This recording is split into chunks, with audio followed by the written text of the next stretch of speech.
Actress Nayanthara அவர்களுடைய documentary film வந்து இப்போ நெட்ஃப்ளிக்ஸில் ரிலீஸ் ஆக போகுது. அந்த படத்தில் நானும் ரவுடி தான் சீன்ஸை ஒரு 3 செகண்ட் யூஸ் பண்ணதுக்காக தனுஷ் அவர்கள் நயன்தாராவுக்கு 10 க்ரோஸ் நஷ்ட ஈடு கொடுக்க சொல்லி கேஸ் போட்டிருக்காரு. அந்த கேஸ்க்கு நயன்தாரா ரிப்ளை கொடுத்தது தான் இப்போ சோஷியல் மீடியாவே திரும்பி பார்க்குற அளவுக்கு செஞ்சுருக்கு.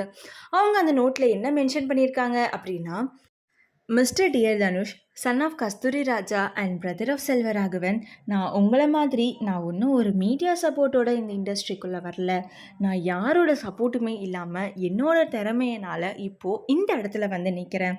ஸோ நீங்கள் வந்து ஒரு சில பர்சனல் வெஞ்சன்ஸால் இப்போ தாக்குறது தான் ரொம்பவே கஷ்டமாக இருக்குது. எல்லாருக்குமே தெரிஞ்ச ஒரு விஷயந்தான், என்னோடய டாக்குமெண்ட்ரி ஃபிலிம் வந்து இப்போ நெட்ஃப்ளிக்ஸில் ரிலீஸ் ஆக போகுது. ஆனால் அந்த இதுக்காக நான் உங்ககிட்ட 2 வருஷமாக என்ஓசிக்காக ட்ரை பண்ணிகிட்ருக்கேன். என்னோடய கதையில் மெயினான ஒரு பார்ட்டே நானும் ரவுடி தான். அந்த நானும் ரவுடி தான் கிளிப்ஸை நாங்கள் யூஸ் பண்ணுறதுக்காக 2 வருஷமாக உங்ககிட்ட என்ஓசிக்காக நான் வெயிட் பண்ணிகிட்ருக்கேன்.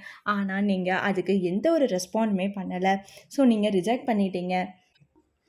என்னோடய லவ் லைஃப்பில் எனக்கு மெயினான விஷயமே நானும் ரவுடி தான். ஸோ அதில் ஒரு பிடிஎஸ்ன்னு சொல்லக்கூடிய பிஹைண்ட் த சீன்ஸ் அப்படின்ற சீன்ஸை தான் நாங்கள் ஒரு 3 செகண்ட்ஸ் வந்து நாங்கள் ஆட் பண்ணியிருந்தோம். அந்த வீடியோஸுமே எங்களோட பர்சனல் ஃபோனில் எடுத்தது அண்ட் அது யூடியூப்லேயுமே வந்து அவைலபிளாக இருக்குது. அதை யூஸ் பண்ணதுக்காக நீங்கள் இப்போது 10 கோடி நஷ்ட ஈடு கேட்டிருக்கீங்க. இது நியாயமா?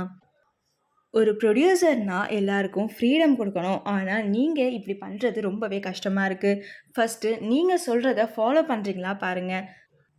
அவார்ட் ஃபங்க்ஷன்ஸில் நீங்கள் பேசுறதெல்லாம் சரி தான், ஆனால் அதை நீங்கள் ஃபாலோ பண்ணுறீங்களான்னு ஃபஸ்ட்டு பாருங்கள். நீங்கள் இப்போ கொடுத்துருக்க இந்த ஒரு பர்சனல் வெஞ்சன்ஸ் என்னோடய டாக்குமெண்ட்ரி ஃபிலிமை எந்த விதத்துலையும் அஃபெக்ட் பண்ண போகிறதில்ல. இதை நான் எப்படி லீகலாக ஹேண்டில் பண்ணணுமோ அப்படி நான் லீகலாக ஹேண்டில் பண்ணிக்கிறேன்.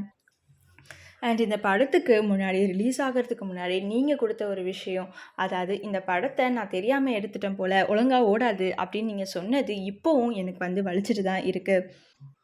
ஆனால் இந்த படம் நடந்து 10 வருஷம் ஆயிடுச்சு. இன்னுமே மக்கள் இதை கொண்டாடிட்டு வந்துட்டுருக்காங்க.